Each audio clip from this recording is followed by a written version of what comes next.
विश्वनाथ भगवान महाकालेश्वर भगवान की ओंकारेश्वर भगवान की त्र्यंबकेश्वर महादेव की कपालेश्वर महादेव की गोदावरी माता की कुबेरेश्वर महादेव की हर हर महादेव हर हर महादेव हर हर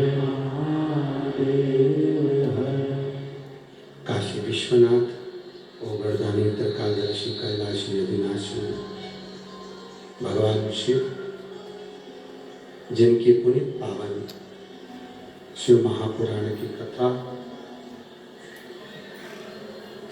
संपूर्ण विश्व के कल्याण हेतु बाबा देवादिदेव महादेव की कृपा से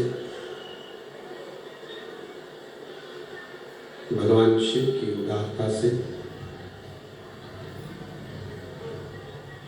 श्रवण करने का सौभाग्य प्राप्त हुआ है। आप और हमको बड़े भाग्यशाली हैं सभी श्रोता भाई बहन नासिक नगर के, जिन्होंने इस कार्तिक के महीने में दामोदर मास में पवित्र शिव महापुराण की कथा माँ गोदावरी के तट पर बैठकर श्रवण करिए। बाबा त्र्यंबकेश्वर की यह पवित्र भूमि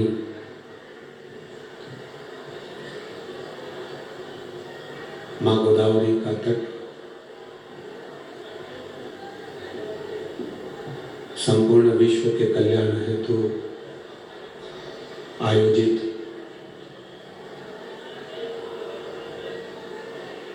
पवित्र शिव महापुराण की कथा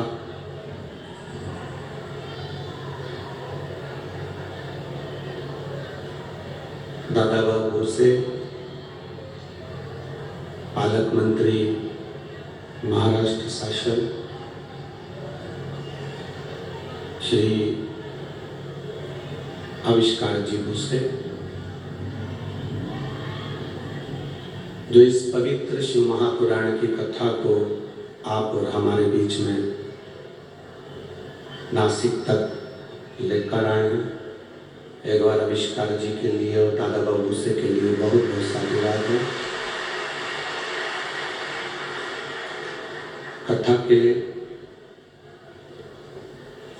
मुख्य यजमान के रूप में विराजमान श्री राम राव पाटिल जी नासिक से, श्री अजय बोरस्ते जी, श्री बंटी तिंदले जी, श्री राजू अन्ना लावटे जी, श्री रंजन ठाकरे जी, श्री लक्ष्मण साहब जी, श्री प्रशांत जाधव जी, श्री अंकुश पवार जी, श्री नरेश गीते जी, श्री उदय सांगले जी, जिन्होंने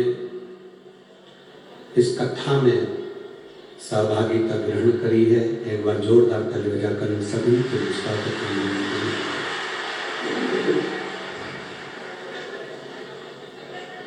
शिव कृपा होती है, भगवान देवादिदेव महादेव की करुणा होती है। भगवान शिव की उदारता करुणा तब जाकर कहीं हम अच्छी जगह पर पहुंच पाते हैं।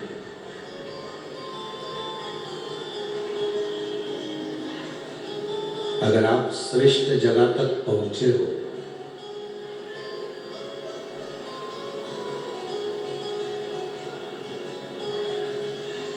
थोड़ा सा समय आपकी जिंदगी का आपको अच्छी जगह तक लेकर आ गया है तो ये समझ लीजिए कि हमारा अगर आप अच्छी जगह तक पहुंचे हो तो अच्छा समय भी बाबा चालू कर देता है।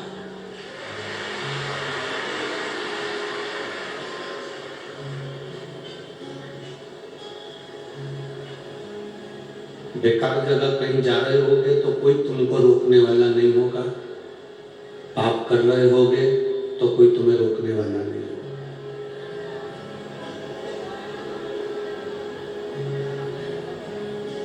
कोई नहीं रोकेगा तुम्हें।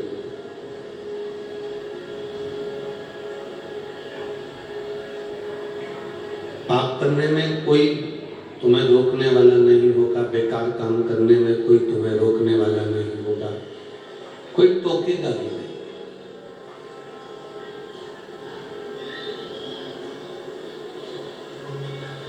पर जब आप अच्छा कार्य करने के लिए आतुर होते हैं, अच्छे मार्ग की ओर जाने का प्रयास करते हैं, तब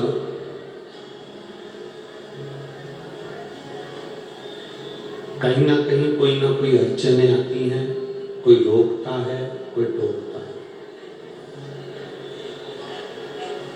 पर शिव कथा कहती है, भगवान शंकर का संवाद करता है।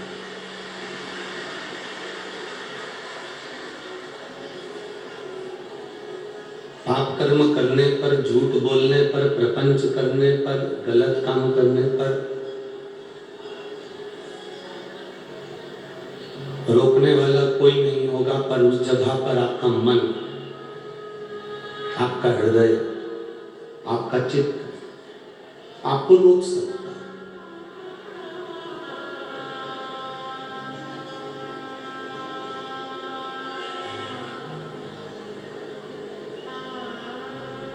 एक बहन ने एक पत्र लिखा। उस पत्र में उस बहन ने लिखा कि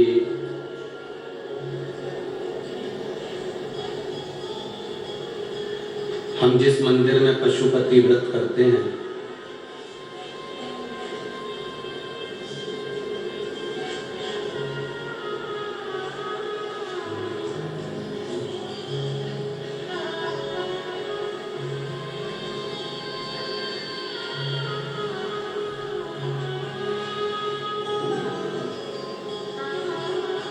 सविता पीताम्बर महाजन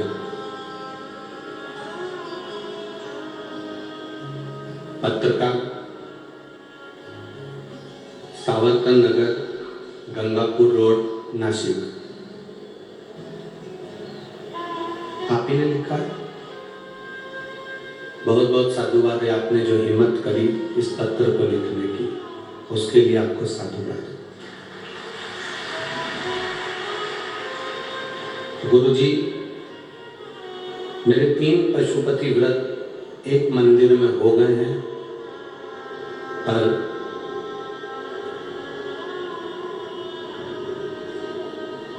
लोग जब वहां पर पशुपति व्रत करने के लिए आने लगे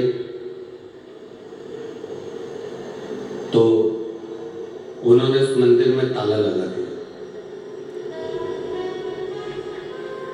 आज 3 महीने होने जा रहे हैं, मंदिर में ऐसा ताला लगाया कि ना तो किसी को पानी चढ़ाने देते हैं, ना फूल चढ़ाने देते हैं, और बाबा भी मंदिर में 2-3 महीने से ताले में बंद है।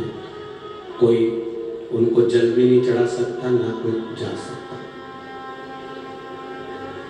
अब आप बताएं, 5 व्रत एक ही जगह पर करना है तो फिर मैं कैसे करूं?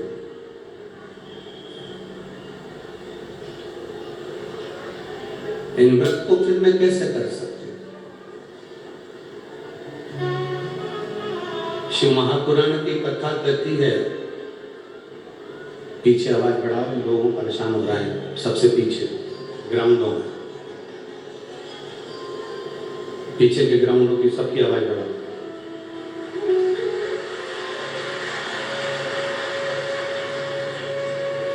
पशुपति व्रत अब मैं करूं तो कैसे करूं?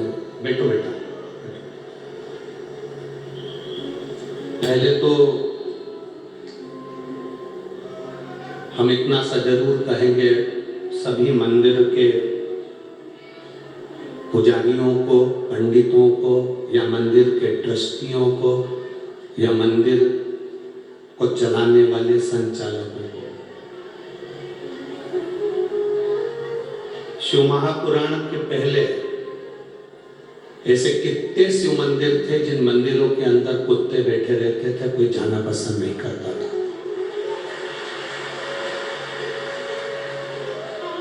गोबर पड़ा रहता था, जाले लगे रहते थे, सफाई नहीं होती थी, झाड़ू नहीं लगती थी, वैसा के वैसे ही पड़ा रहता था। हमारा तो केवल सनातन धर्म के इन रक्षकों से केवल हाथ जोड़ के निवेदन है, अगर आज बेटा बेटी, घर की बहुएं, घर के पुरुष शंकर के मंदिर तक आ रहे हैं तो आपको खुश होना चाहिए कि हमारा सनातन धर्म जाग रहा है।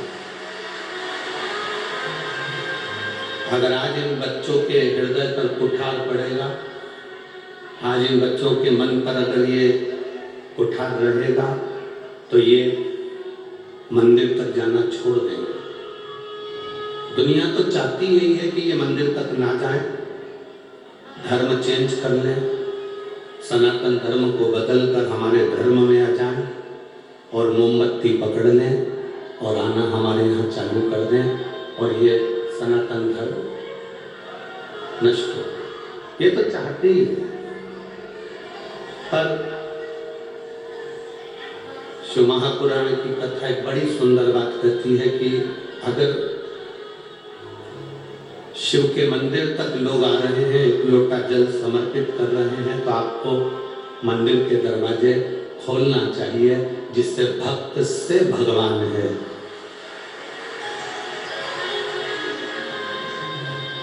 भक्त से भगवान होता है।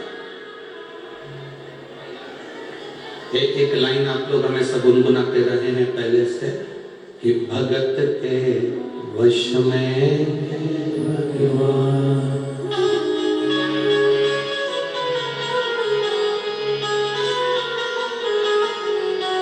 भगत के वश में भगवान, भगत बिना ये कुछ नहीं,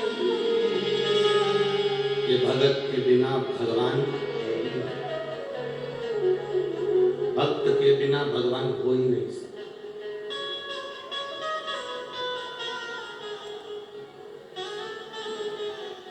भक्त बिना ये कुछ भी नहीं है। और भगत के वश में भगवान, भक्त भगवान की आराधना करता है तो भगवान आला हजूर सम्मुख में आता है।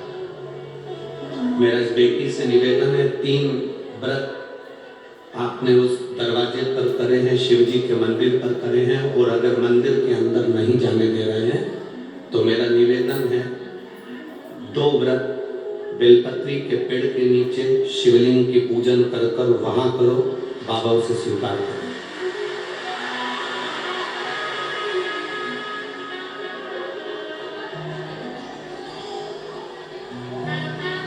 तुझ में रब बसता है यारा में, क्या करूं, सब जगह पर वही है।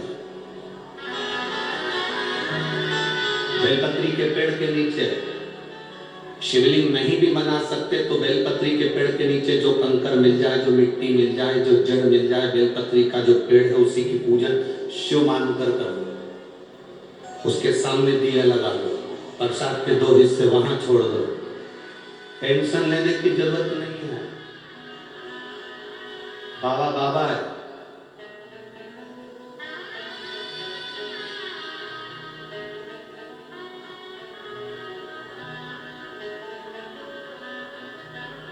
बल्कि खुश होना चाहिए कि इतने सारे भक्त शिव के मंदिर तक आना चालू कर दिए, शंकर जी को एक लोटा जल चढ़ाना चालू कर दिए। ये खुशी है। जिसके लिए स्वयं जगत गुरु शंकराचार्य जी का जन्म हुआ था, प्रकट हुए थे जगत गुरु शंकराचार्य। भगवान शंकर ने जगत गुरु शंकराचार्य को इस संसार में पृथ्वी पर प्रकट करा था, शंकर की पूजन का विधान बताने के। शिव जी की पूजन का विधान बताने के लिए जगत गुरु शंकराचार्य जी को भगवान शिव ने अपना अंश अवतार प्रकट करा। और जगत गुरु शंकराचार्य जी ने 4 पीठों का निर्माण कर कर शंकर भगवान के पूजन का प्रचार किया। बीच में थोड़ा थोड़ा समय सब विधर्मियों का आ गया, जिन विधर्मियों ने सब बर्बाद कर दिया, मंदिर देवालय शिवालय सब तोड़ तुड़ा के नचित कर दिया। उसके बाद भोले बाबा ने ना जाने कौन सी कृपा कर कर ये कलिकाल में ये शिव महापुराण की कथा के माध्यम से फिर प्रचार प्रारंभ करा। जगत गुरु शंकराचार्य जी के समय पर जो शिव जी की भक्ति का प्रचार हुआ था, बीच में विधर्मियों ने सब नष्ट कर दिया था। उसके बाद अब कलिकाल में ये योग लगा है कि शिव भक्ति का प्रचार फिर हुआ। कहीं बाबा ने शंकर भगवान की कृपा से कोई मौका आप और हमको दे दिया, ये संसार में जन्म दे दिया, जिसके माध्यम से ये शिव की भक्ति हृदय तक पहुंची है और लोग शंकर की भक्ति में डूबे हुए हैं। कहीं शिव की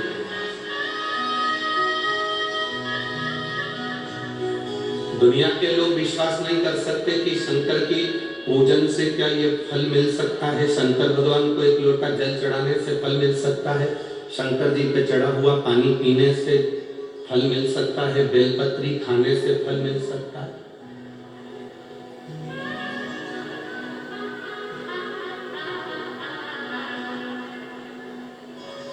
जिनके मन में संशय होता है, हम उनसे कहते हैं कि इस व्यासपीठ पर ढेरों पत्र आते हैं और सब पत्र में सबका मोबाइल नंबर, फोन नंबर सब रहता है। एक पत्र आया है, देखिए।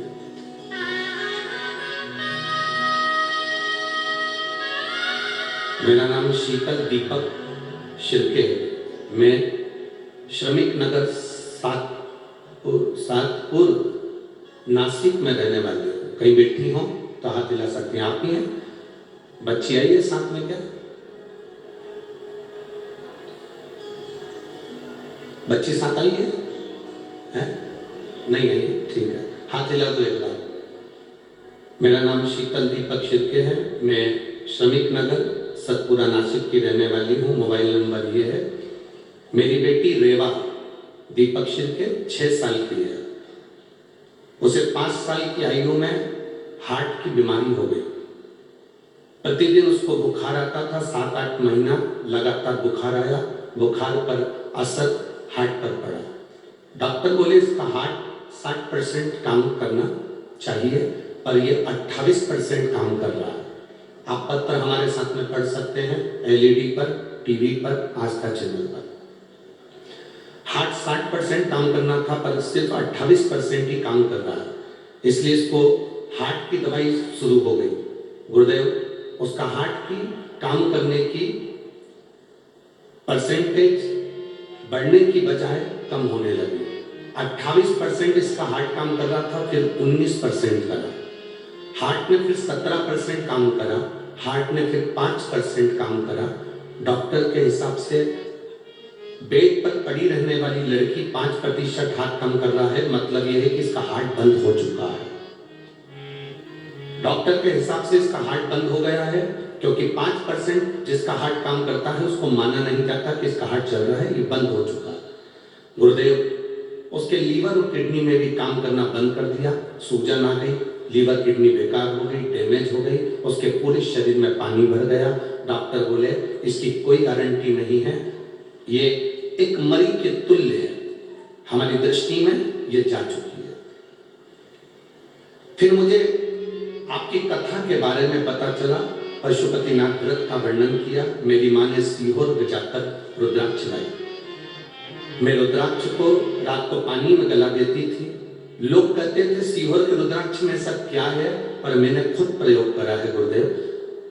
पानी में रुद्राक्ष को गलाती थी, बेलपत्र 1 लोटा जल महादेव को चढ़ाती थी, वो पानी लाकर जब डॉक्टर ने कह दिया कि हमारे हिसाब से इसका लीवर, किडनी और इसका हार्ट सब बंद हो चुका है, थोड़े दिन कितने घंटे जीवित रहेगी कोई भरोसा नहीं। हमने एकांतेश्वर महादेव की कथा टीवी पर सुनी, बेटी को हेडफोन लगा दिया। एकांतेश्वर महादेव की कथा जो आपने करी थी, हमने सुनना प्रारंभ करी, हेडफोन लगाकर बेटी को सुनाया। बाबा की कृपा का मैं क्या गुणगान करूं गुरुदेव, जो 5% हार्ट काम कर रहा था, लीवर किडनी जो काम करना बंद कर दी थी, बाबा की कृपा से अब वो 25% से ऊपर काम कर रहा है और मेरी बेटी अब ठीक है, आराम है। बाबू हाथ हिला दो एक बार वापस, ठीक है। श्री शिवाय नमस्तुभ्यम। बेटी ये शिव है, ओघड़ी।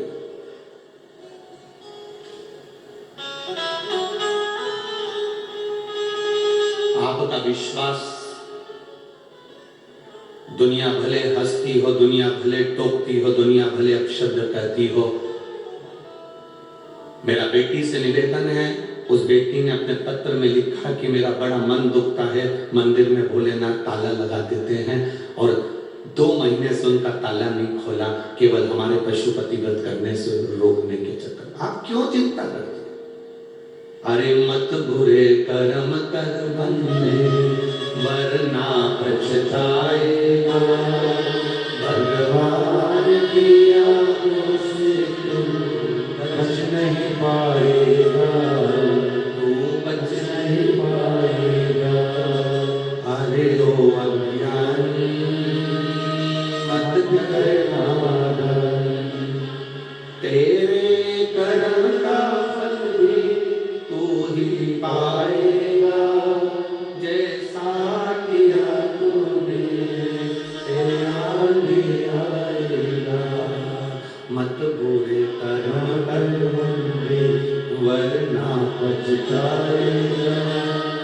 भगवान की आंखों से तू बच नहीं पाएगा, तू बच नहीं पाएगा। मेरा निवेदन है मेरी बेटी से, चिंता नहीं करना। हमारे मध्य प्रदेश में एक मंदिर के शंकर जी को पशुपति व्रत कोई ना करे तो कांच में जड़ दिया था, चारों तरफ कांच लगा दिया था। बाद में पुजारी जी आईसीयू में पड़े रहे, उनको वेंटिलेटर पर पटक दिया। जब मेरे उनकी पत्नी रोई, हाथ जोड़े, तब कांच को हथौड़ी से फोड़ा गया, शिव रिहा हुए, तब पंडित की ऑक्सीजन वापिस सामने। तुम क्यों टेंशन लेते? शंभू कहते हैं उसको, वो कैलाश में रहता है, खुले आसमान में रहता है।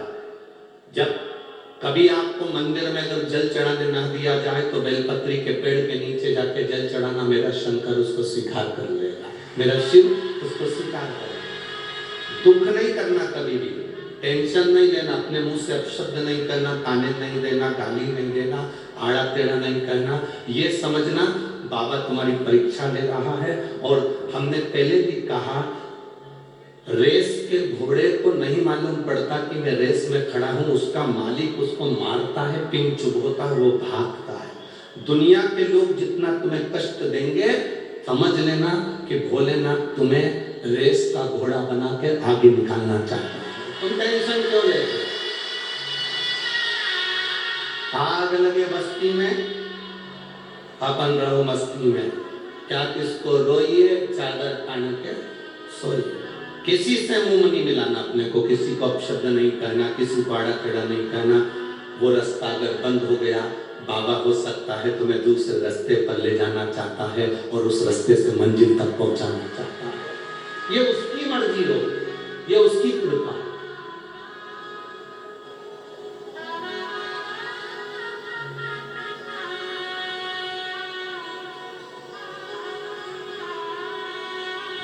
शिव की कृपा बिना संसार में कुछ नहीं।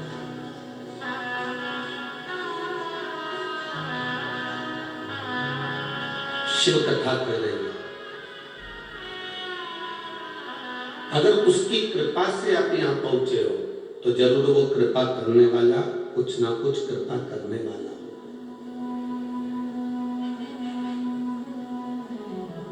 जिस बेटी के लिए डॉक्टर कह दिए 5% हार्ट काम कर रहा है और लीवर किडनी सब डैमेज हो चुकी है, क्या वो वापस चालू हो सके? असंभव।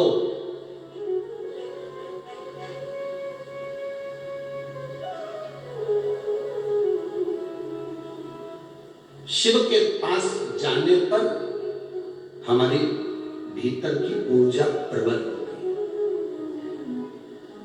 हमने एक बात और पहले कही, अगर शंकर जी के शिवलिंग का तुम स्पर्श नहीं कर सकते, जा नहीं सकते, अंदर गर्भगृह में प्रवेश नहीं कर सकते, कोई बात नहीं, उसकी चौखट तक चले जाओ, नंदी तक चले जाओ, दरवाजे तक चले जाओ, वहां तक भी नहीं जा सकते, उसके शिखर का दर्शन कर लो, वो भी नहीं कर सकते, उसके दरवाजे से जब निकल कर गाड़ी लेकर जाओ तो उसकी ओर देखकर थोड़ा सा मुस्कुरा कर चले जाओ तो भी वो कृपा कर देता है, तो भी वो करुणा कर देता है। तुम्हारे मुस्कुराने से कई लोगों को टेंशन हो जाता है। एक व्यक्ति को बड़ा दुख हो और वो मुस्कुरा कर चले तो पड़ोसियों की नींद उड़ जाती है कि इतना कर्जे में लदा लूंग है, बच्चों की शादी नहीं हो रही टेंशन है, संतान पैदा नहीं हो रही टेंशन है, कई साल शादी के निकल गए चिंता है। कई लोगों को तुम्हें देखकर और इसके बाद भी तुम्हारे चेहरे पर अगर प्रसन्नता है ना तो पड़ोसियों की रोटी खाना छूट जाती है कि इतनी दुख होने के बाद भी इतना प्रसन्न कैसे है, इसके चेहरे पर प्रसन्नता कैसे। उसी तरह जैसे पड़ोसियों की नींद उड़ती है तुम्हारी प्रसन्नता से, देवाधिदेव महादेव की धर्म पत्नी माता पार्वती की भी नींद उड़ जाती है जब तुम शंकर जी के मंदिर के सामने से निकलते हो और मुस्कुराकर श्री शिवाय नमस्तुभ्यम कहते हुए निकल जाते हो तो पार्वती जी भी चिंता में पड़ जाती है और शंकर जी से कहती बहुत दुखी है वो, इतनी दुखी है, ना काम धंधा चल रहा है, ना नौकरी है, ना सर्विस है, खाने तक के लाले हैं, तुम्हारे दरवाजे से निकल कर जाती है तो मुस्कुरा कर जाती है, वो जाता है दुकान पर तो मुस्कुरा कर जाता है, उसकी दुकान नहीं चलती तो भी मुस्कुरा कर जाता है। शंकर भगवान कहते हैं क्या चाहती है पार्वती? पार्वती जी कहती हैं इतना दुख होने पर भी जो मुस्कुराना जानता है बस आशीर्वाद दे दो कि जिंदगी में उसके चेहरे पर मुस्कुराहट आ जाए, उसका दुख समाप्त हो। हमारे यहाँ तो रोने का क्रम है ही नहीं। कौशल्या जी के गर्भ से भगवान राम जी का प्रागट्य हुआ, कौशल्या जी ने राम जी को रुलाया, राम जी ने पूछा क्यों रुला रही हो? आज जन्म पर रोए हो तो मरण तक रोना पड़ेगा, रुलाने के लिए तो पूरी जिंदगी है, मुस्कुराने के लिए ये शिव महापुराण की कथा और शंकर भगवान का भजन है। मुस्कुराओ, जितनी प्रसन्नता तुम्हारे जीवन में उसको आनंद में जियो। बहू ने कुछ कह दिया रोने बैठ गए, सास ने कुछ कह दिया रोने बैठ गए, भाई ने कुछ कह दिया रोने बैठ गए, कोई पैसा खाकर चले गया रोने बैठ गए। खा गया ना, पैसा चले गया ना, अब वापिस नहीं आ रहा ना, तो रोने से कौन सा मतलब? ये समझो पूर्व समय में तुमने उसका कुछ ले लिया होगा तो इस जन्म में वो तुम्हारे करीब में आकर तुम्हारा धन लेकर चला गया, उसका हिसाब उसने पूरा कर लिया। ये मानकर अपनी मेहनत फिर करो, फिर संघर्ष करो, फिर मेहनत करो, फिर चार चांद। हमारे कलकत्ता के एक जजमान, उनके घर में चोरी हो गई और उनका बहुत सारा व्यापार था सोना चांदी का और उनका बहुत सारा सोना चांदी दुकान का चोर लेकर चले गए, पूरी दुकान खाली कर दी। खूब रोए, खूब रोए, दोनों पति पत्नी खूब रोए। फोन लगाया, गुरुजी ऐसी ऐसी बात है, आशीष ने हमारी बात कराई, हमने उनसे कहा काहे को टेंशन लेना, हो सकता है पूर्व में तुम्हारा कोई लेन देन होगा, आज मिट गया। अरे गुरुजी 1.5-2 करोड़ का माल चले गया। हमने तो कोई बात नहीं, पैदा हुए थे जब लेकर आए थे क्या 1.5-2 करोड़ का माल?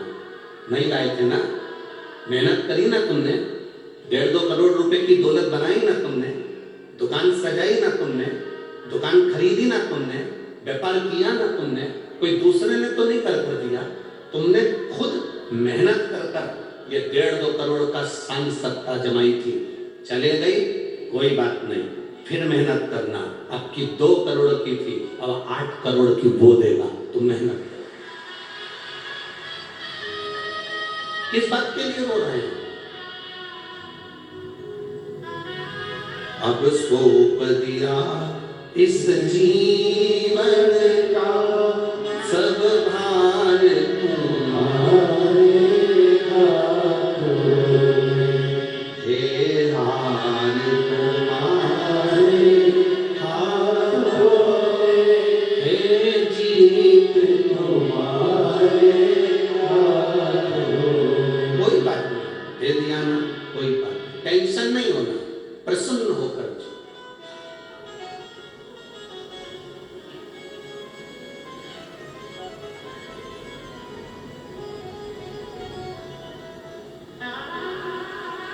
आप जितनी प्रसन्नता से अपने जीवन को जियोगे उतनी आनंदता का सुख आप भोगोगे, उतनी आनंद।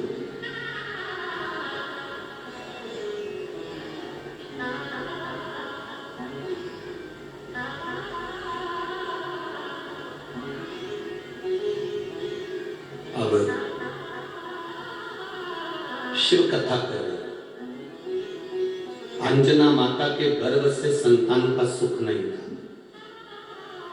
गौतम बाबा के पास जाकर उन्होंने निवेदन करा, पिताजी मेरे को संतान का सुख।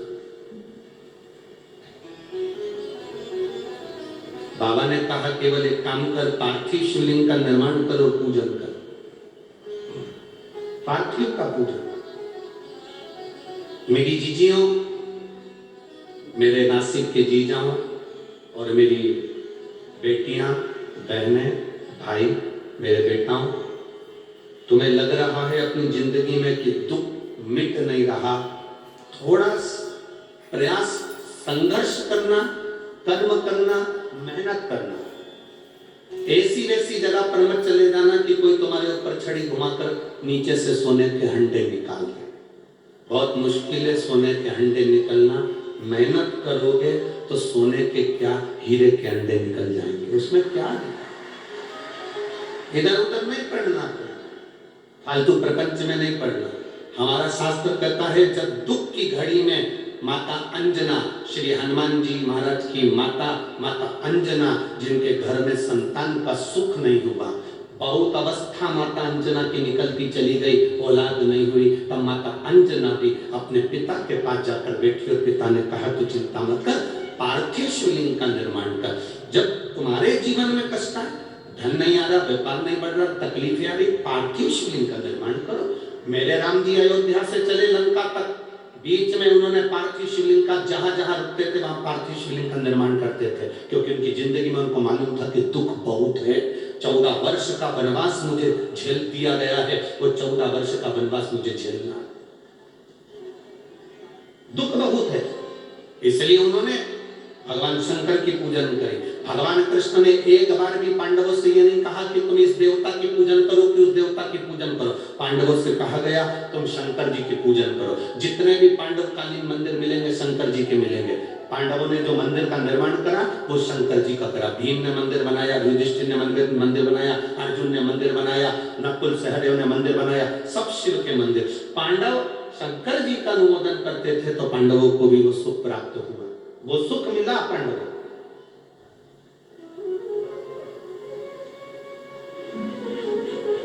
शिव भक्ति का जो सुख है वो खाली नहीं गया। राम जी ने पूजन करी, भगवान कृष्ण ने पूजन करी। दुख की घड़ी में पार्थिव लिंग का निर्माण करो। अब जरूरी नहीं कि तुम वो पार्थिव लिंग बनाने के लिए मट्टी लाओगे, अपने घर में जो गमला लगाओ, अपने घर में जो गमला हो, भले वो काय का भी गमला हो, उस गमले में जो मिट्टी है उसी को वहां पर इकट्ठी कर लो और इकट्ठी कर एक शिवलिंग बना लो और शिवलिंग बनाकर उसकी पूजन कर लो। अब किसी ने पूछा गुरुजी क्या केवल शिवलिंग बना लेंगे, नीचे जलाधारी नहीं बनाएंगे गमले में, चलेगा? क्यों नहीं चलेगा? शिव महापुराण में कहा गया केवल शिवलिंग अकेला बनता है तो उसको मणिलिंग कहा जाता है। उसकी पूजन का प्रमाण भी हमारे शास्त्रों में। आप तो मिट्टी के ढेरे को ऊंचा करो, गमले के अंदर मिट्टी भरी है, उसको वहीं पर पेड़ पौधा लगा है बगीचे में, वहीं पर मिट्टी के ढेर को ऊंचा करो, उसकी पूजन करके जल विसर्जन करके बाद में उसको जल डालकर वहीं ठंडा कर दो, वहीं विसर्जन कर दो। कौन मना? तुम्हें लगे कि अब मैं बहुत हार चुकी हूं, बहुत थक चुकी हूं, एक बार शिवलिंग का निर्माण, पार्थिव लिंग का निर्माण कर। पार्थिव और मेरी जीजियों और जितने आस्था चैनल पर श्रोता भाई बहन कथा सुन रहे हैं, जितने बेटा बेटी कथा सुन रहे हैं, बहुत जल्दी हमें हार नहीं मानना, बहुत जल्दी हमें हार नहीं मानना, बहुत जल्दी हमें हार नहीं।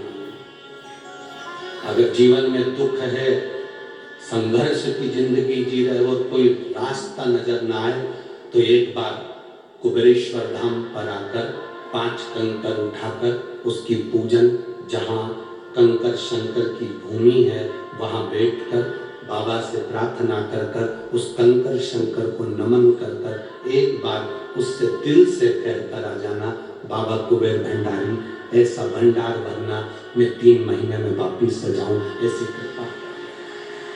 ये वेद जो मैं लेकर आया हूं इसको खोलूंगा नहीं मैं, इसको मैं 3 महीने के अंदर वापस आऊंगा तभी खोलूंगा, वेद भी नहीं खोलूंगा, मैं नहीं खोलूंगा।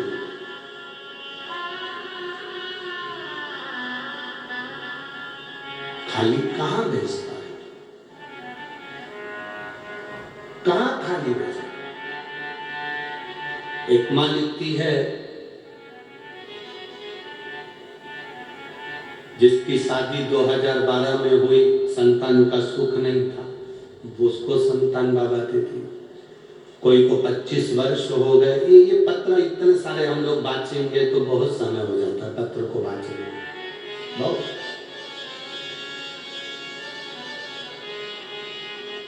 आप जितनी भक्ति करोगे उसका बल बढ़ेगा।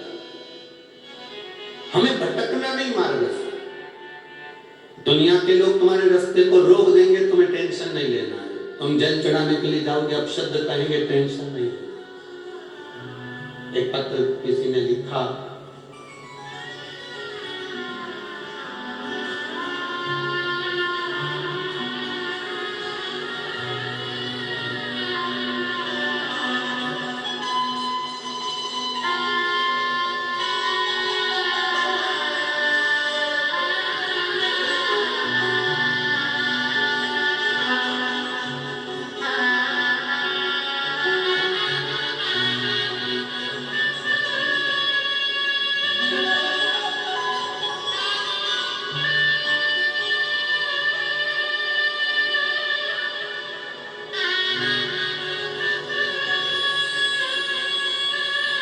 मैं सो भारती रतन जाधव, नासिक जेल रोड से।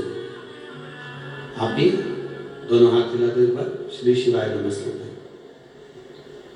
मैं सो भारती रतन जाधव, नासिक जेल रोड से हूँ। मेरे पति रतन जाधव, जिनका लीवर 10% तक खराब हो चुका था, डॉक्टरों ने अच्छे डॉक्टरों को दिखाया, सबने उनके लीवर को बदलने के लिए, ट्रांसप्लांट के लिए कहा। खर्चा बताया लगभग 20 से 30 लाख के लगभग में खर्चा। ऑपरेशन भी, उनका लीवर इस तरह से डैमेज हो चुका था कि उसका ऑपरेशन 8 स्टेज में करना था, 8 बार में उसको पूरा करना था। अब करें तो करें क्या? हम घर में माता रानी की पूजन करते हैं, बाबा की पूजन करते हैं, पर बाबा की कृपा क्या होती है गुरुजी? मैंने टीवी पर कथा सुनी, रोज मंदिर जाना चालू करा, एक बेलपत्र चढ़ाती, बाबा से मांगकर औषधि के रूप में लेकर आती और अपने पति को दे देती। मैं बाबा को आज धन्यवाद देने के लिए बैठी हूँ। हमने दूसरी बार जब वापिस डॉक्टर से जांच कराई 20 दिन के बाद में, तो डॉक्टर ने कह दिया तुम्हारे पति का लीवर किडनी दोनों काम करना प्रारंभ कर दी है, ट्रांसप्लांट की जरूरत नहीं है। आज मैं प्रसन्न इसलिए हूं कि मेरे पति की भी ड्यूटी 5 दिन के लिए भोले बाबा के चरणों में लगी है, इसकी मुझे प्रसन्नता है। बहुत बहुत साधुवाद, बैठिए। श्री शिवाय नमस्ते। उसकी मुझे प्रसन्नता है। शिव तत्व में भगवान, अब इसमें कहीं कोई ऐसा विचार हमारी दृष्टि में नहीं आता कि आप कहीं दूसरी जगह कहीं गए हो या किसी से आपने कहा। आपने शिव से कहा, आपने भगवान शंकर से कहा, आपने उघड़दानी से कहा। आप किसी दूसरे से नहीं कर रहे, आप शिव से कर रहे। शिव कौन है? शंकर है कौन? मेरी जितनी जीजियां बैठी हुई हैं, जितनी मेरी बेटियां बैठी हैं, आप शंकर को अपना पिता मानना। जैसे अपने पिता से मायके में जाकर बात करते हो, वैसे शंकर से अपने दिल की बात करो। उसको दिल से रिझाओ। ये तुम्हारा बाबुल है, ये तुम्हारा पिता है, ये तुम्हारा बाप, तुम्हारा पिता, तुम्हारा बाबुल है, ये तुम्हारा भाऊ है। प्रेम से जाकर उससे कहो, सुनेगा। हम उसे भगवान नहीं मान रहे, हम उसको पिता मान रहे। और पिता से दिल की बात कही जा सकती है, पिता से अपने मन की बात हम कह सकते हैं, अपने दिल की बात हम अपने बाबुल से, अपने पिता से कह सकते हैं।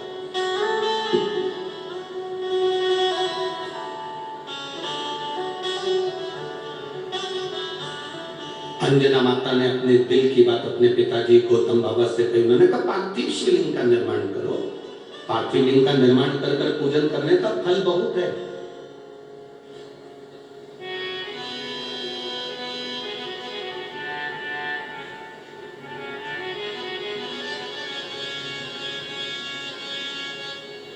हमने पूजन के कई विधान बताया आपको। उसमें एक विधान हमने ये भी बताया आपको कि अगर शंकर को जल नहीं चढ़ा सकते, पूजन नहीं कर सकते, मंदिर नहीं जा सकते, तो इतना कर सकते हैं कि कोई पवित्र नदी में, तालाब में, बावड़ी में, कुएं में अगर कोई निर्माल्य डाल रहा है तो आप उसको मना कर सकते हैं कि हमारी ये गोदावरी पवित्र है, इसमें कचरा मत डालो। ये भी पूजन है, इसको भी पूजन कहा गया। जल संरक्षण जितना होगा, पानी जितना बचेगा, प्रकृति जितनी बचेगी, जितनी हमारे वृक्ष बचेंगे, उतने हमारे जीवन में हमें आनंद की अनुभूति होगी। ये भी पूजन है, इसको भी पूजन का विधान कहा गया। यहाँ बैठी हुई कई माताओं ने अपने अपने गांव में, यहाँ बैठे हुए कई भाइयों ने अपने अपने गांव में निर्माल्य विसर्जन रथ तैयार करा। मंदिर मंदिर जाकर, घर घर जाकर निर्माल्य की वस्तुएं मांगते हैं कि इसको कुएं में, बावड़ी में, तालाब में, पानी में मत डालो। पानी दूषित होता है, पानी गंदा होता है, पानी में वो सड़ता रहता है, फूल पत्ती पानी में सड़ते रहेंगे, गंदे होते रहेंगे। लोगों ने फूल पत्ती की जगह पॉलीथिन में भर भर कर लोगों ने नदियों में, बावड़ियों में, तालाब में डालना प्रारंभ करा। ये नासिक की धरा पर हमारा बार बार आना नहीं होता। त्र्यंबकेश्वर बाबा की कुछ कृपा हुई होगी, कपालेश्वर बाबा की कृपा हुई होगी, तो आविष्कार जी भूसे, दादा बाबू भूसे इस कथा को करवा लिए। और ये यजमान परिवार सब आनंद से, पाटिल जी हो चाहे अन्य हो, सब विराजमान। हम आपसे केवल इतना ही मांग कर जाएं इस नासिक की धरा से, आप हमको कुछ दक्षिणा दो मत दो, पर दक्षिणा के रूप में इतना जरूर देना कि हमारी गोदावरी को हम दूषित नहीं होने देंगे, हम गंदा नहीं होने देंगे। हमारी माता गोदावरी को हम दूषित नहीं होने देंगे। जो कचरा, जो निर्माल्य जो पड़े हुए हैं, उसको हम नदी में नहीं जाने देंगे। लोग स्नान करते हैं, शिव जी को जल चढ़ाते हैं, आचमन करते हैं, पूजन करते हैं उस नदी के जल का, उसको भर भर कर अपने साथ में लेकर जाते हैं। और वो नदी का जल अगर दूषित हो तो हमें कितना पाप लगेगा। ये शिव उपासना है, नदी, तालाब, बावड़ी को बचाना। कोई बेलपत्री के पेड़ में से पूरी की पूरी डालियां तोड़ रहा है, तुम उसको रोकें, तुम दोष कर रहे हो। किसी वृक्ष की डालियां नहीं नोचना चाहिए, पत्ती तोड़ लो, फूल तोड़ लो, पर पेड़ पौधा नाश नहीं करना। ये पूजा।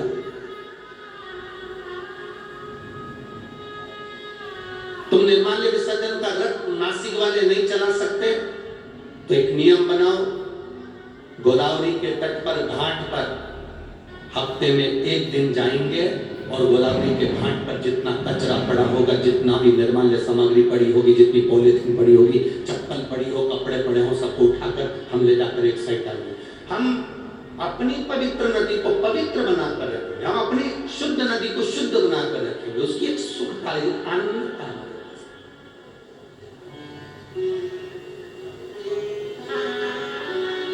ये शिव भक्ति है, इसको भी शंकर की आराधना करते हैं, इसको भी शंकर की पूजन करते हैं। सीहोर कुबेरेश्वर धाम पर कोई आता है रुद्राक्ष लेने के लिए, कुबेरेश्वर धाम के प्रांगण के अंदर आता है, अगर वो कोई कहीं पान खाकर अगर थूक भी देता है तो हम उससे एक ही बात करते हैं कि देखिए आप थूक जरूर रहे हो, पर हमने एक बात हमेशा कही कि इस कुबेरेश्वर धाम की पवित्र भूमि पर कंकर शंकर है, इसलिए आप अंदर प्रवेश करना तो गुटखा ना खाना, आप अंदर प्रवेश करना तो गंदगी मत करना, क्योंकि यहाँ का कंकर कंकर शंकर है, उसकी पूजन दुनिया कर कर जाती है, उसकी पूजन दुनिया कर कर जाती है।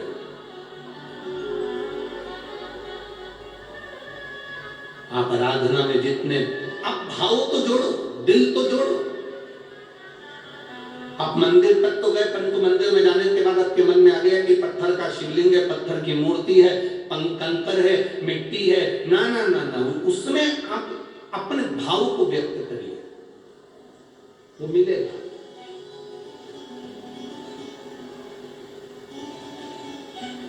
एक पत्र हमारे पास में भेजा था, यहाँ पर कोई एक माँ लगभग 48 वर्ष की कोई महिला आई हुई है, कोई 48 वर्ष या कितने वर्ष की हमें स्मरण में नहीं है।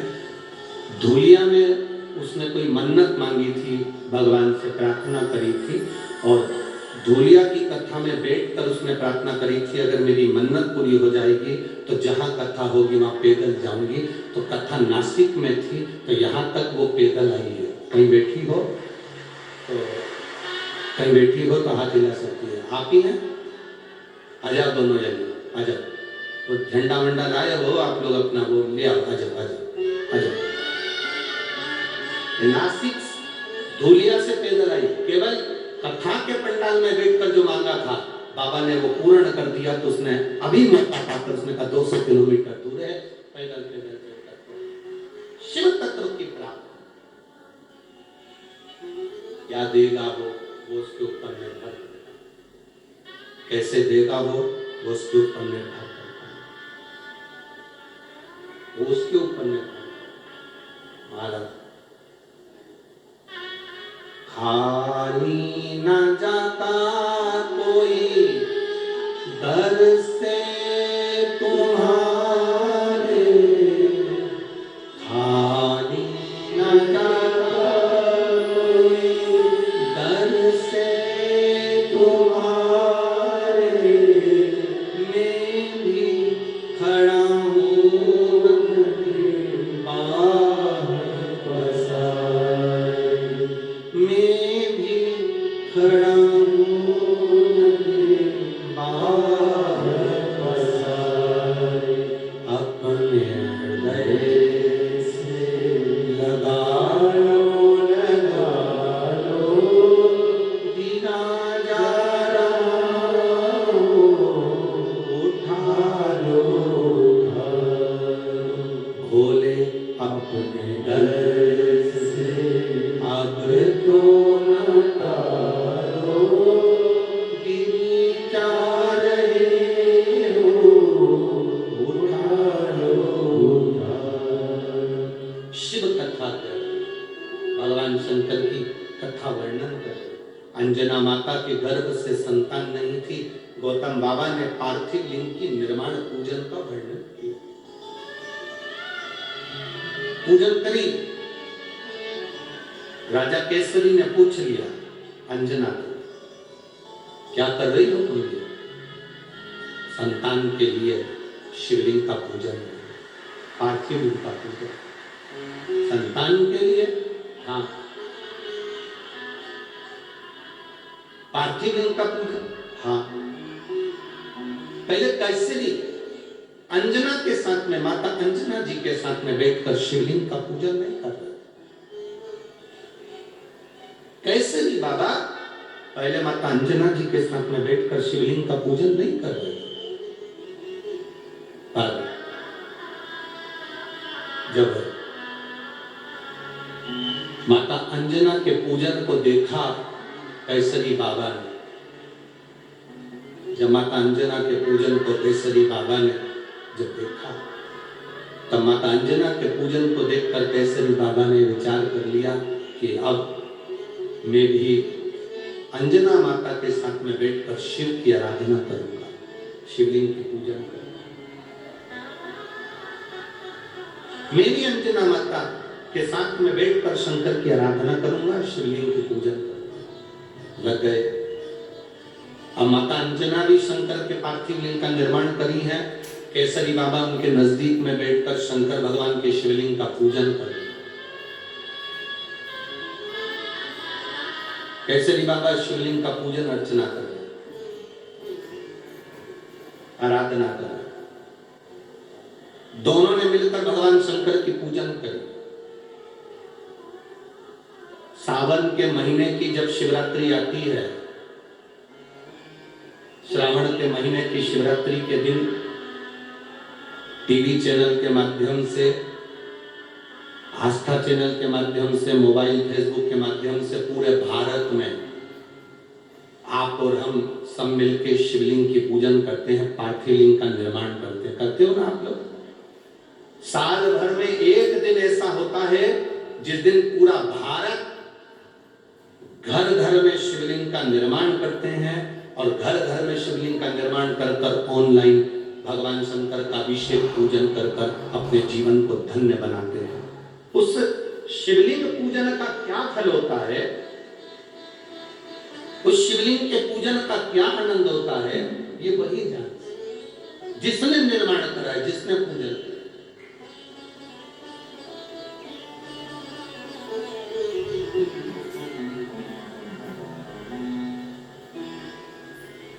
जो शिवलिंग के निर्माण को कर लेता है, शंकर भगवान का जो पूजन करता है, उसको मालूम पड़ जाता है कि शिवलिंग पूजन का क्या फल है, मंदिर जाने का क्या फल है, लोटा भर के जल चढ़ाने का क्या फल है, शंकर का अनुमोदन करने का क्या फल है, शंकर भगवान का शिवलिंग पर चढ़े हुए जल का आचमन करने का क्या फल है, एक बेलपत्र को पाने का क्या फल है, शिव महापुराण की कथा के पंडाल में बैठकर या टीवी के सामने बैठकर या मोबाइल के सम्मुख में कथा सुनने का क्या फल है।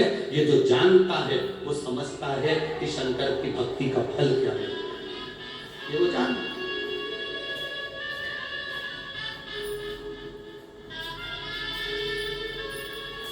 शिव भक्ति के फल। माता अंजना शिवलिंग की आराधना कर, केसरी बाबा साथ में बैठकर भगवान शंकर के शिवलिंग की आराधना कर पूजन। अब स्वयं आराधना करते करते करते करते समय बीत गया। आप और हम थक जाते हैं, हमें लगता है 1 महीना हमने जल चढ़ा लिया, बहुत चढ़ा लिया, 2 महीना हमने जल चढ़ा लिया, बहुत चढ़ा लिया, 3 महीना हमने भगवान का जल चढ़ा लिया, बहुत चढ़ा लिया, 1 बार कथा सुन ली, बहुत सुन ली, 2 बार कथा सुन ली, बहुत सुन ली, 3 बार कथा सुन ली, बहुत सुन ली। ध्यान देना, उदर की तृप्ति भोजन से, पेट भरने के लिए रोज भोजन करना जरूरी है और आत्मा की तृप्ति के लिए रोज कथा सुनना जरूरी है। प्रतिदिन सुनो, प्रतिदिन श्रवण करो।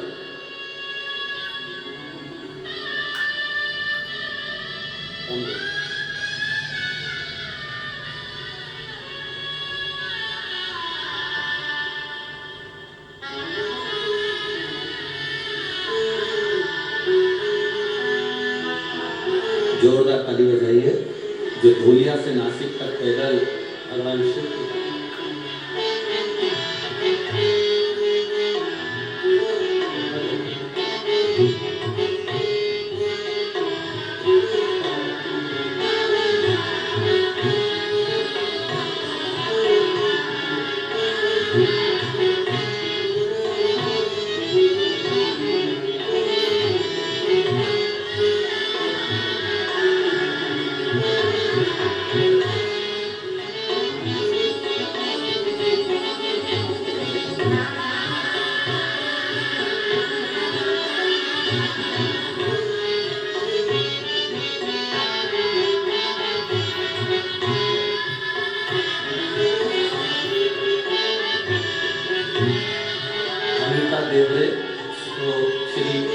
समाधान आपने श्री गोपाल जी, ये सभी लोग पैदल यहाँ तक बाबा के धाम तक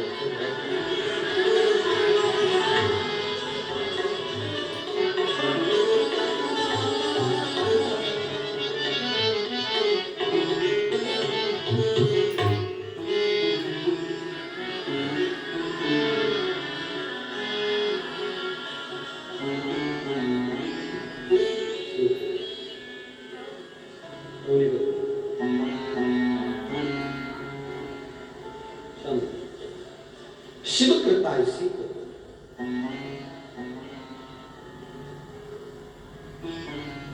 बाबा देवादिदेव महादेव ओघड़दानी त्रिकालदर्शी कैलाशी अविनाशी शिव।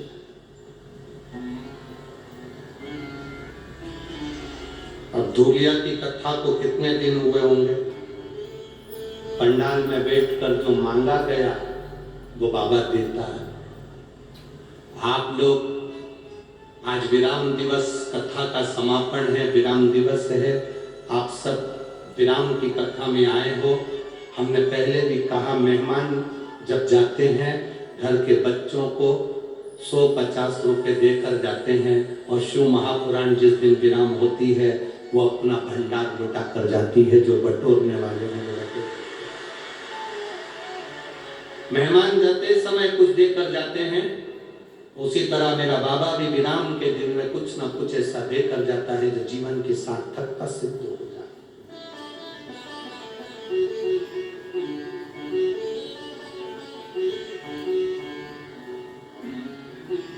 आप दिल से उसको पुकारेंगे, वो दिल से देता है, वो दिल से प्रदान करता है, वो देने में पीछे नहीं हटता। दुनिया कंजूसाई कर ले पर देवादिदेव महादेव कंजूसाई नहीं करता।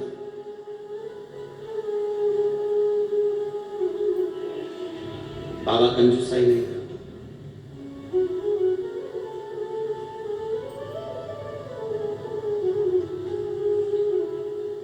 शिव कथा कर रही है, अंजना माता ने भगवान शंकर की पूजन करी।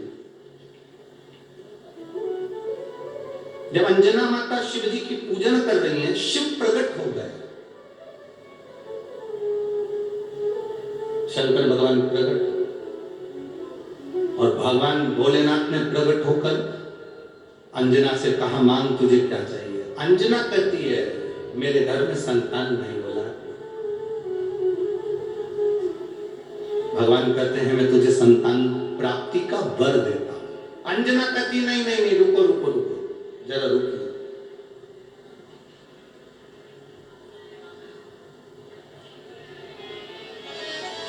ऐसी औलाद नहीं चाहिए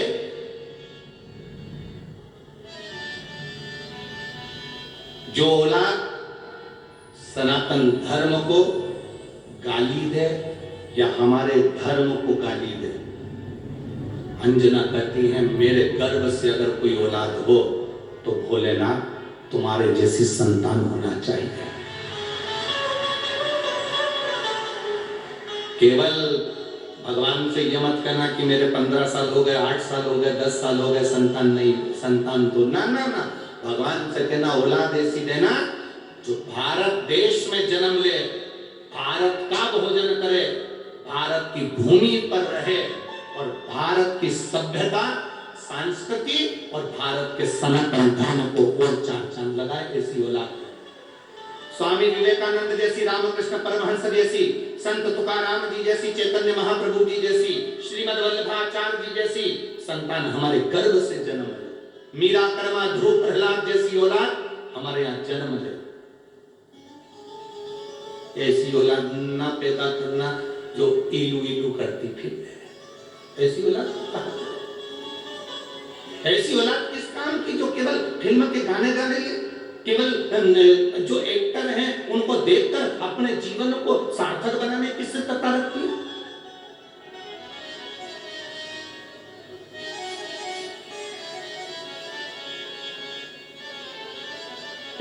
एक जजमान के हम रुक गए थे, एक जजमान के रुके तो उनके जो बेटा बेटी थे कॉलेज पढ़ने वाले, वो उनके पलंग के गद्दे के नीचे इतने सारे फोटो रखे थे, इतने सारे, सब हीरो हीरोइन के इतने सारे फोटो। अब उनके माता पिता हमको घर दिखाने ले गए, गुरुजी ये बेटी का कक्ष है, ये बेटे का कक्ष है, ये इसका कक्ष है, उसका कक्ष है।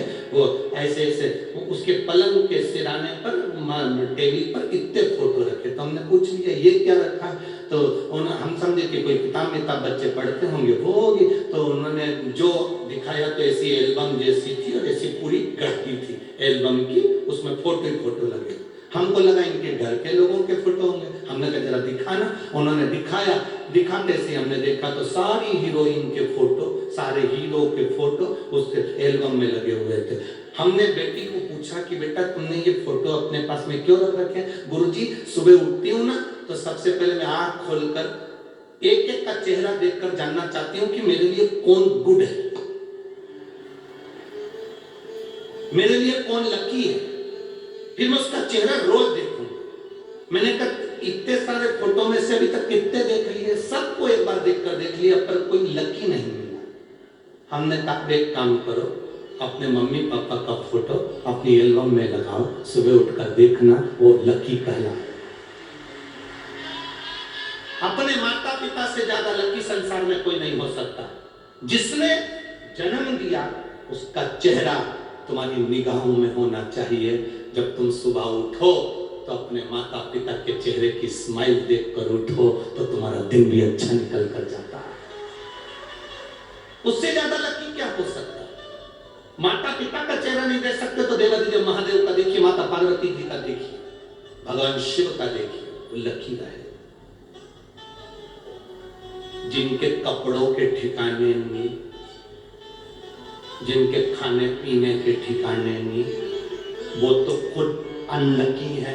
तुम्हें क्या लकी बनाएंगे?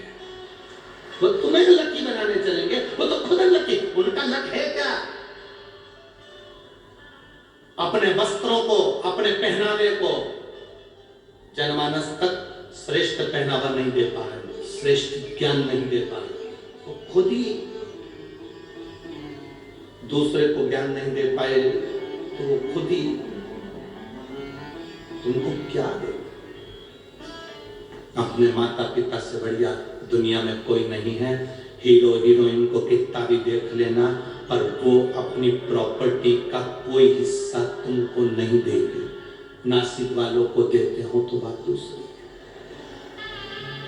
हीरो हीरोइन को कितना भी देख लेना, वो अपनी प्रॉपर्टी का हिस्सा नहीं देंगे, वो अंगूठी नहीं देंगे, चेन नहीं देंगे, गाड़ी नहीं देंगे, बंगला नहीं देंगे, अच्छे से अच्छा पैसा कमाएंगे पर वो आपको 1 रुपया नहीं देंगे। और एक तुम्हारे माता पिता हैं जिनको तुम गाली भी दे दोगे तो भी मरने के बाद अपनी चेन सोने की तुझे देकर जाएंगे, अंगूठी तुझे देकर जाएंगे, जमीन तुझे देकर जाएंगे, बंगला तुझे देकर जाएंगे, सब कुछ तेरा है। तू चाहे लड़ ले चाहे झगड़ ले, तू अपशब्द कह ले ताने दे ले। एक बहू अपने हमसे कहे हमारे सास बड़ी बुरी है, हमको बहुत अपशब्द कहती है, ये बहुत बुरी है। सास कहती बहू बड़ी बुरी है, तो हमने सास से कह दिया तुम्हारी बहू बड़ी बुरी है तो जितनी जायदाद प्रॉपर्टी है रकम मक्का में सब किसी अनाथालय में दे। अरे महाराज काय को दे जाओ, कैसी भी है बहू तो मेरी है, बस तो क्या सोच रहे? अच्छी है गुरु है, किस्मत में जो लिखा है वो कोई नहीं टाल सकता। एक लड़की थी, वो भगवान से रोज प्रार्थना करती थी, बाबा मेरी जहां शादी हो मेरी सास जरूर मिले, क्योंकि मेरे घर में मेरी माँ नहीं है तो मेरी जहां शादी हो वहां सास जरूर मिले। दुनिया की पहली ऐसी लड़की थी जो भगवान से सास मांगती थी।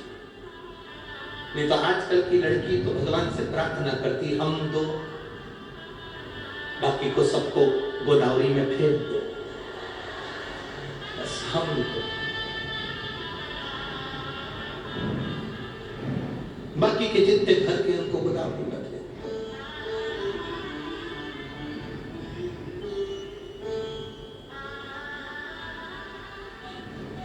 अब लड़की रोज भगवान से प्रार्थना करती मेरी सास जरूर मिले। भगवान ने उसकी शादी करी, जहां करी वहां सास नहीं मिली, सास ही नहीं मिली, वो बड़ी दुखी हो गई, करूं क्या? मेरी सास नहीं है, किससे पूछकर भोजन बनाऊं, किससे पूछकर मैं कोई काम करूं, पापड़ बनाना है, बड़ी बनाना है, भोजन बनाना है, कौन से पूछूं? कोई घर का बड़ा होता तो बताता। घर में तगाड़ी पड़ी थी, तगाड़ी जानते हो ना, लोहे की तगाड़ी, फावड़ा, गेती, लोहे की कुर्सी, जितना सामान पड़ा था सब लोहार की दुकान पर ले गए। लोहार से जाकर कहा इस लोहे की मुझे सास बना कर दे दो। लोहार ने पूरा सामान कला दिया, लोहे की सास बना कर दे दी। उसने सास को साड़ी वाड़ी पहना दी, श्रृंगार मिंगार कर दिया, काजल लाली सब लगाकर कुर्सी पे बिठा दिया। सास से पूछती, बताओ माँ रोटी बनाऊं कि पूड़ी बनाऊं? सास से पूछ कर जाती, जो मन पड़ता बना देती। सब्जी काहे की बनाऊं, दाल बनाऊं कि भाजी बनाऊं, पूछ कर जाती, बना देती। एक दिन पति खेत पर जा रहा था, पति ने पत्नी से पूछा, क्यों मेरी तगाड़ी रखी थी, फावड़ा रखा था, गेती रखी थी, कहां गया? पत्नी ने तुरंत कहा, उसकी तो मैंने गलवा कर सास बनवा ली। इतने में तो पति को गुस्सा आ गया, पगली मूर्ख, अकल नहीं है, मेरा खेत का सामान, खेती का सामान, जमीन का सामान सब नाश कर दिया तूने। पति ने आधी रात को उसको धक्के मारकर घर से निकाल दिया। ऐसी पागल पत्नी मुझे नहीं चाहिए, जब सांस नहीं थी तो लोहे की बनाने की जरूरत क्या थी, और धक्के मारकर निकाल दिया। पत्नी बेचारी रोती हुई कहाँ जाती? आधी रात का समय, सामने पीपल का पेड़ था, उसके नीचे गई। उसको लगा पीपल के पेड़ के नीचे रहूंगी, कोई मुझे आ गया और मार कर चले गया तो बड़ी आफत हो जाएगी। वो बेचारी पेड़ के ऊपर चढ़ गई। पेड़ के ऊपर चढ़ी, चोर चोरी का सामान लेकर आ गए, पीपल के पेड़ के नीचे बैठकर अपना अपना चोरी का हिस्सा कर रहे थे। इसको गुस्सा आई, पति ने जब इसको निकाला तो इसकी जो सास थी लोहे की, उसको भी बाहर फेंक दिया। वो सास को लेकर ऊपर चढ़ गई थी और नीचे चोर चोरी का सामान बांट रहे थे। इसको थोड़ी सी नींद का झोंका आ गया। सास जैसे नीचे गिरी, चोर भागे, भागो, कोई पुलिस वाला आ गया। सब चोर भाग गए। इसकी सास की आवाज आई इसको कि मेरी सास नीचे गिर गई। ये नीचे उतरी तो क्या देखती है, इतना सोना चांदी हीरा पड़ा था, सब बटोर लिया। बाजू में सास ली, सिर पे सोने की गठरी। घर पहुंच के आवाज लगा रही, सुनो तो आई जी, दरवाजा खोलो। पति ने दरवाजा खोला, फिर आ गई तू? अरे देखो तो सही, मेरी सास ने मुझे कितना दिया। जो दरवाजा खोलकर देखा तो सोना चांदी हीरा पन्ना हो गया। 6 महीने में तो गाड़ी बंगला जमीन जायदाद सब हो गया। सामने जो आंटी रहती थी उनकी टेंशन बढ़ गई, कैसे आ गया? उसने इसको चाय पर बुलाया, क्यों जीजी? चाय पीते पीते पूछा, कैसी हो? बढ़िया। इतना सारा तुम्हारे यहाँ माल कहाँ से आ गया? कहीं नहीं, मैंने मेरे घर में कुछ सास नहीं थी तो मैंने अपना घर का जो लोहे का सामान था, तगाड़ी फावड़ा गेती, सब गलवा के लोहे की सास बनवा ली, कुर्सी पे रखी, उससे पूछ के काम करती थी। पति ने धक्के मारकर बाहर निकाल दिया, मेरी सास को भी फेंक दिया। मैं पेड़ पे चढ़ गई रात को जब मेरी सास नीचे गिरी तो सोने सोना मिला। सामने वाली ने विचार करा, ऐसा करने से ऐसा होता है। अब इसकी मरी हुई सास लोहे की भी सोना दे रही, मेरी तो जिंदा बैठी कभी अंगूठी ना कर हो गया। उसने भी अपने पति से कहा, इधर आओ। पति बोला, हाँ।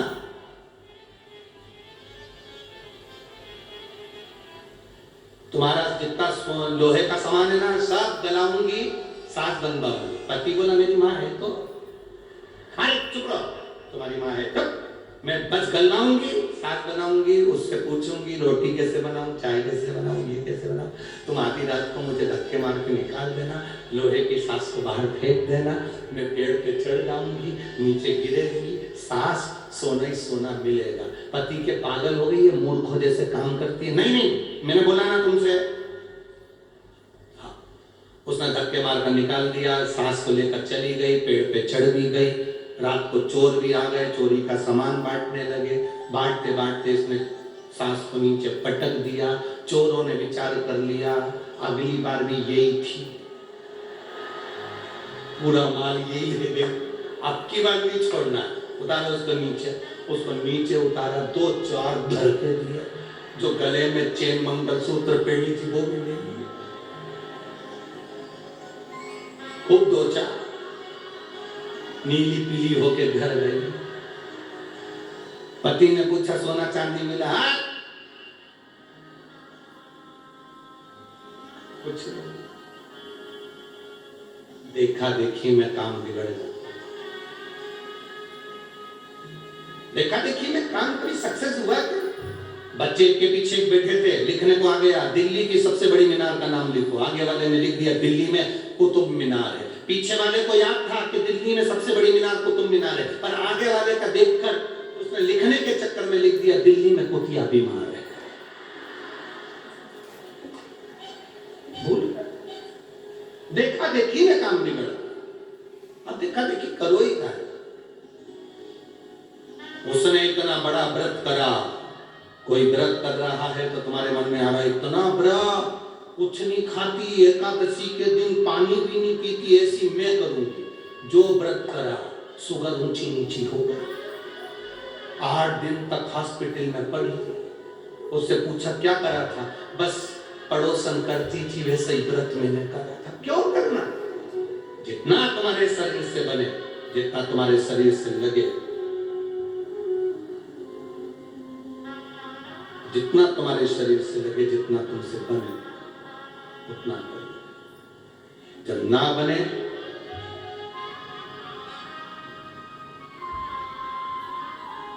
तुम्हारे शरीर से, जब ना बने मत।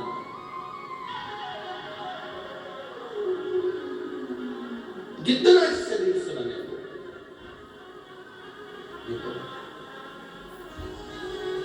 शिव कथा कर, आप जाओ उसके दरवाजे पर, जो वो दे दे तो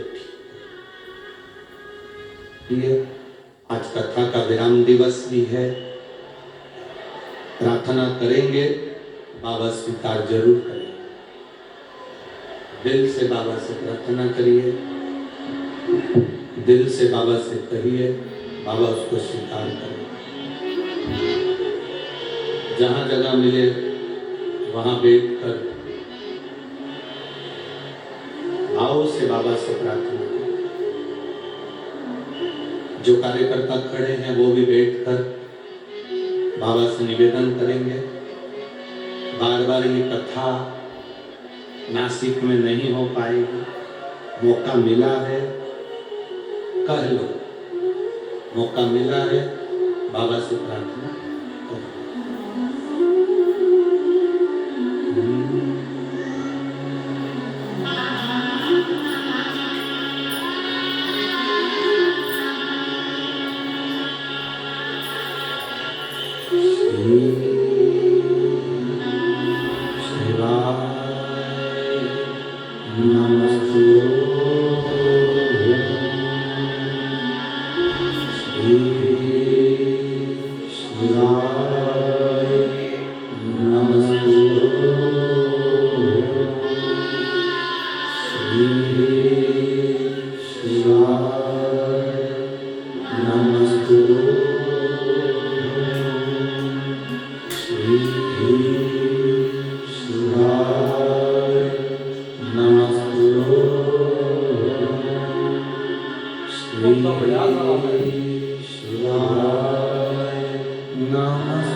Oh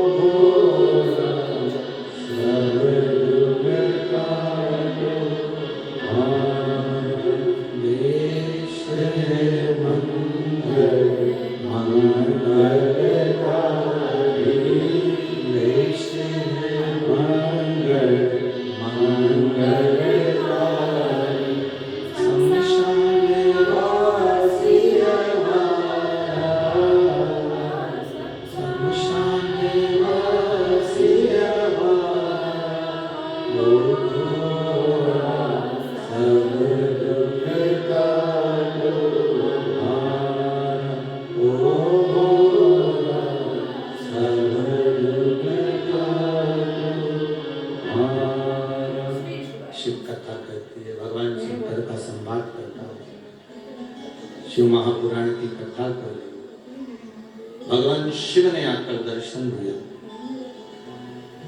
बाबा ने कहा क्या चाहिए? संतान। बाबा कहते मैं संतान का वर देता, ऐसी संतान नहीं चाहिए जो सनातन धर्म पर उंगली उठाए, हमारे धर्म को गाली दे। संतान देना ऐसी जो तुम्हारे जैसी। बाबा ओगड़दानी शिव जी ने कहा कि मेरे जैसी संतान कहां ढूंढने के लिए जाऊंगा, कहां संतान ढूंढने जाऊंगा? बाबा ने कहा मैं स्वयं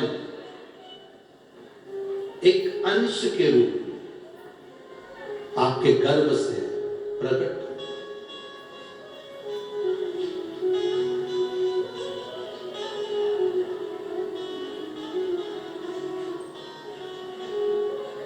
और इसलिए हम लोग जब स्तुति करते हैं तो उसमें आता है शंकर सुमन केसरी। मेरा एक अंश मैं प्रकट करूंगा, तुम्हारे गर्भ से प्रकट है। माता अंजना के गर्भ से श्री हनुमंत लाल जी का प्रागट्य हुआ।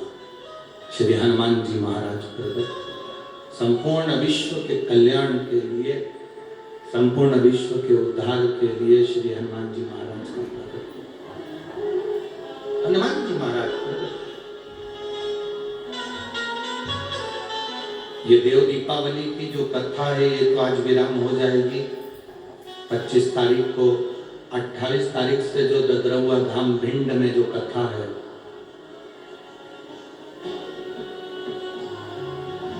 वो कथा शंकर सुमन शिव महापुराण की कथा। डॉक्टर हनुमान जी का जहां मंदिर है ददरौआ धाम में, 1 बजे से 4 बजे तक हम वो कथा सुनेंगे।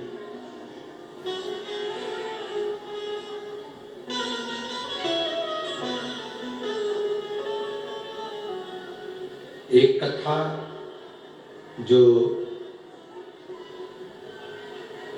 एक तो जलगांव में कथा है 5 तारीख से 5 दिसंबर से, और एक कथा जालना में भी होने वाली थी, परंतु वो कथा कैंसिल हो गई है। उस कथा को कल भटिंडा पंजाब दे दिया गया है। भटिंडा पंजाब को वो कथा जो जनवरी की है वो कथा भटिंडा पंजाब के दी गई। शिव कथा भगवान शंकर की उदार जलगांव की कथा तो है, जो आप और हम 5 दिसंबर से श्रवण करेंगे बड़ा महादेव मंदिर से, उसको सुनेंगे। एक कथा अमरावती में भी है,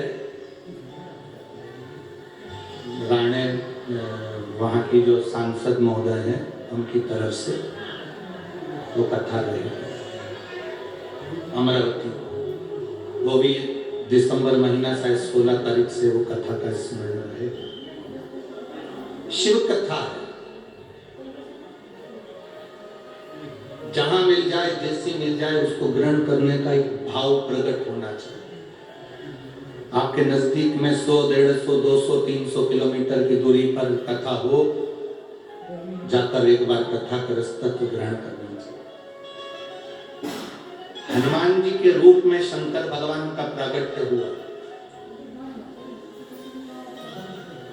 अब भगवान कभी अकेला तो छोड़ता नहीं, देवता देते हैं पल्ला झाड़ कर और महादेव देता है छप्पर फाड़ कर। इसलिए अंजना माता के गर्भ से केवल एक पुत्र ने जन्म नहीं लिया, 6 पुत्रों ने जन्म लिया। हनुमान जी के 5 भाई और थे, गतिमान, रतिमान, केतुमान, ऐसे 5 भाइयों का प्रमाण हमारा शास्त्र और कर। अब कहते हैं कि गुरु जी जैसे हनुमान जी महाराज शंकर जी का अवतार है, वैसे गतिमान भी क्या शिव का अवतार? क्यों नहीं होगा? शिव का अवतार तो शंकर भगवान के अंजना माता के गर्भ से जितने बच्चों ने जन्म लिया वो सब शंकर का ही स्वरूप, सब शिव का स्वरूप।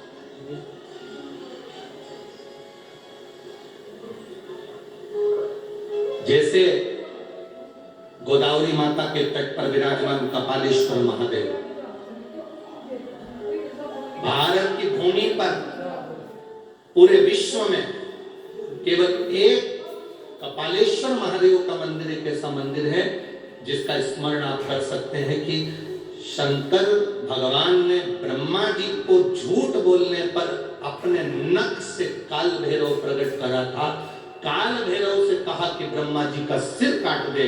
काल भैरव शंकर का अवतार, उन्होंने जाकर ब्रह्मा जी का सिर काट दिया।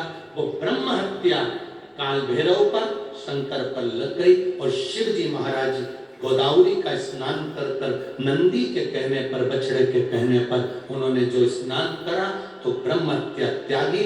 तो ब्रह्म हत्या त्यागने पर देवाधिदेव महादेव विराजमान हुए। दुनिया के लोग कहते हैं ये कपालेश्वर महादेव हैं।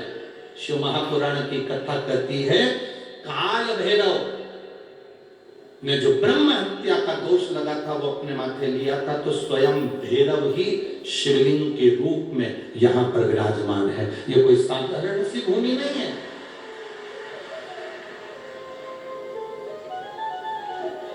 काल भैरव ही शिवलिंग का रूप है, शंकर ही शिवलिंग का रूप है, कपालेश्वर महादेव के रूप में। अगर कोई दिल से दर्शन करे कपालेश्वर महादेव का, पूरी भारत की भूमि पर भैरव जी की मूर्ति मिलेगी, पूरी भारत की भूमि पर भैरव जी का स्वरूप मिलेगा। पर केवल एक नासिक गोदावरी का तट कपालेश्वर महादेव का मंदिर एक ऐसा मंदिर है जिसमें काल भैरव के शिवलिंग के रूप में दर्शन होते हैं, शंकर के स्वरूप में। काल भैरव कपालेश्वर महादेव के रूप में उनका दर्शन होता। जो जान गया वो पहचान गया, जो नहीं जाना वो नहीं जाना। शिव को पहचानने के लिए नेत्र चाहिए। नेत्र अगर श्रेष्ठ हैं तो आप पहचान सकते। एक पत्र आया है, देखिए उस पत्र में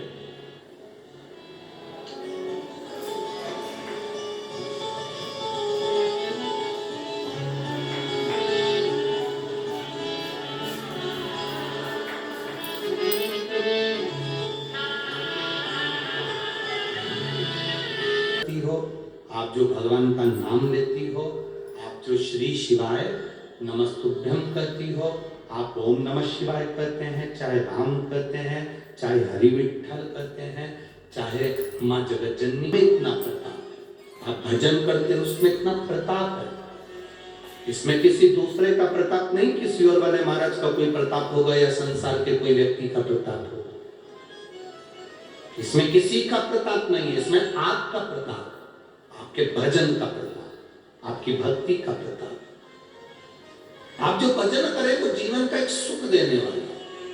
शिव कथा कहती है, भगवान शंकर का संवाद करता है, अंजनी माता के गर्भ से संतान ने जन्म लिया। वो अंजनी माता के गर्भ से संतान की प्राप्ति जो हुई वो एक सुख देने वाली थी, एक आनंद देने वाली थी। शिव महापुराण की कथा में आगे जो वर्णन आया, भगवान शंकर का जो पवित्र चरित्र का वर्णन करा, जो मंथन की लीला का वर्णन करा, उसमें 5 गौ माता का प्राकट्य हुआ। 5 गाय प्रकट होने का कारण केवल इतना है कि बाद में जब मंथन हुआ, उस मंथन में जो विष निकलेगा वो विष जो पिएगा उसका कंठ जलेगा, इसलिए मंथन के पहले गौ माता निकली। जब गाय प्रकट हुई, गौ माता प्रकट हुई, गौ माता जब निकली और गाय को निकलने के बाद जब देवाधिदेव महादेव के पास में विष पहुंचा, भगवान शंकर के पास में जब विष पहुंचा, शंकर भगवान ने उस विष को देखा, उस विष को हाथ में लिया और विष को लेकर भगवान शंकर ने प्रणाम कर कर उसको पी लिया।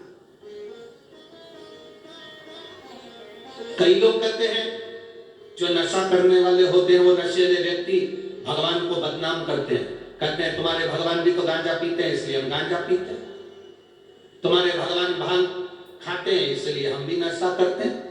तो उनसे निवेदन है जो भगवान का नाम बदनाम कर रहे हैं कि भगवान ऐसा करते हैं, तो निवेदन है भगवान तो विष भी पीते हैं, एक बार डब्बा खोल के पी जा। भगवान को बदनाम ना करिए, देवता को बदनाम ना करिए कि भगवान गांजा पीते हैं या भगवान ये तो दुनिया के लोगों ने फोटो बना दिया शंकर जी को गांजा पीते हुए, शंकर जी को ये पीते हुए। मेरा विश्वास करता है मेरे भारत की कोई मां ऐसी नहीं, भारत की कोई स्त्री ऐसी नहीं जो अपने पति को पुड़िया फाड़कर तंबाकू मलकर अपने पति को देती हो कि खा लो। भारत की कोई मां अपने पति को, अपने बेटे को तंबाकू खाने को नहीं देती, पाउच खाने को नहीं देती। भारत की कोई मां जब अपने पति को एक तंबाकू बीड़ी सिगरेट नहीं देती, तंबाकू खाने को नहीं देती, तो भारत की भूमि पर रहने वाली मेरी पार्वती मैया अपने पति को भांग कैसे दे सकती है? जरा विचार करिए। ये तो दुनिया के लोगों ने भगवान को बदनाम करने का प्लान बनाया कि देवताओं को बदनाम करो, नवयुवक टीम को बिगाड़ दो। बिगाड़ेंगे कैसे नवयुवक टीम को? कह देंगे देवी जी को मदिरा चढ़ती है, उनको ये चढ़ता है, उनको चिलम चढ़ती है, उनको भांग चढ़ती है। तो नवयुवक लड़का लड़कियों को बिगाड़ा कैसे जाए? तो उन्हें धर्म को साथ में जोड़ लिया और धर्म को जोड़कर नवयुवक टीम को बिगाड़।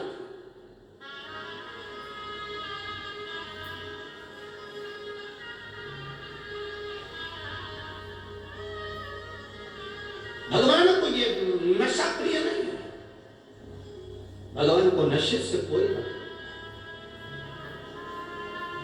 हमारा तो निवेदन है आप सबसे, कोई नशा आप करते हो उसको छोड़ दो। एक नशा अपनी जिंदगी में ऐसा कर लो शिव महापुराण का कि मैं जब भी शिव पुराण की कथा सुनने के लिए पंडाल में जाऊंगा, मेरे बाबा मुझे इतना झोली भरकर ऐसी कृपा कर देना कि मेरे को ऐसा धन देना कि मैं पानी के पाउच खरीदूं, पानी की बोतल खरीदूं, बिस्कुट का पैकेट खरीदूं, भोजन लाऊं और इन सब का पेट भर कर जाऊं। ये सब धन देना। नशा करूंगा तो ये नशा है मेरा, जनमानस की सेवा करना, भूखे को भोजन कराना, प्यासे को पानी पिलाना। हम गलत जगह पर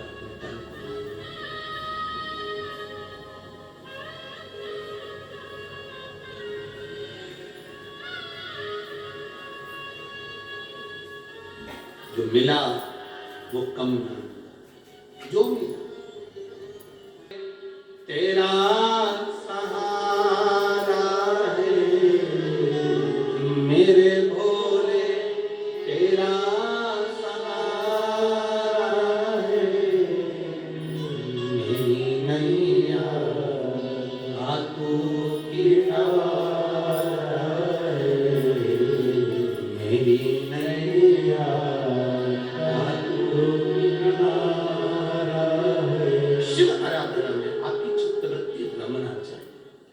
समय। घर का जो बड़ा होता है, घर का जो बुजुर्ग होता है, घर का जो बड़े होता है, उसको सुनकर चलना पड़ता है, बहुत सुनना पड़ेगा, बहुत। छोटी बहू गलती कर देगी तो सास उसे माफ कर देगी, पर बड़ी बहू गलती करेगी तो माफ नहीं करेगी। देख के नहीं चल सकते, क्या अंधी हो गई? अंधी है तू, अकल नहीं है तेरे में? देख कर नहीं चल सकती थी? छोटी अगर गलती करेगी, छोटी है, अकल नहीं है, अभी नहीं आई है, उसे नहीं मालूम। इसलिए शिव महापुराण की कथा कहती है ज्यादा बड़े मत बनो। ज्यादा बड़े बन जाओगे तो फिर भगवान का भजन नहीं हो पाएगा। जितने छोटे बनकर जिंदगी जियोगे उतना अच्छा है। जितने ज्यादा लोग बड़े हो जाते हैं उनकी तीन चीजें चली जाती है, एक हंसी, एक भोजन, तीसरे नंबर पर उसकी ताली। ये तीन चीज बड़े लोगों की चली जाती है। ये हंस भी नहीं सकते ज्यादा। जितने ज्यादा धनपति, करोड़पति, सत्ताधारी, बहुत बड़े ओहदे पर, पद पर, प्रतिष्ठा पर, कुर्सी पर कोई बैठ जाता है तो उसका भोजन भी चला जाता है, उसकी हंसी चली जाती है, हाथ की ताली चली जाती है, उसको खुशी हो रही है, ताली बजाना चाहता है, नहीं बजा सकता। कहीं आरती भी हो रही है तो भी ताली, क्योंकि बड़े हंसने का मन कर रहा है। आज खिलखिलाने का, हंसने का मन हो रहा है, हंस नहीं सकते।